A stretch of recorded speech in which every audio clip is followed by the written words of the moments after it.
अस्सलाम वालेकुम व्यूअर्स। उम्मीद करती हूँ आप सब खैरियत से होंगे।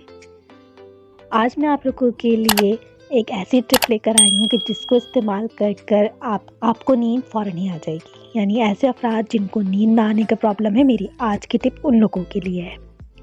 आज की टिप में आपने करना यूँ है कि आपने लेना है दूध, 1 गिलास नीम गर्म दूध। नीम गर्म दूध में आपने खसखस शामिल करनी है, उसी के साथ ही उसको पकाना है। 1 स्पून खसखस ले लीजिए और 1 गिलास दूध ले लीजिए।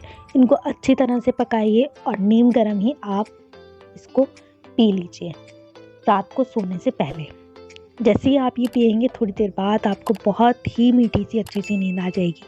उम्मीद करती हूँ मेरी बाकी रेमेडीज़ और टिप्स की तरह मेरी आज की ये टिप भी आप लोगों को पसंद आई होगी। मेरी इसी तरह की आसान से रेमेडीज़ और टिप्स को हासिल करने के लिए मेरे चैनल को सब्सक्राइब कीजिए, मेरी वीडियोस को लाइक और शेयर कीजिए। अल्लाह हाफ़िज़।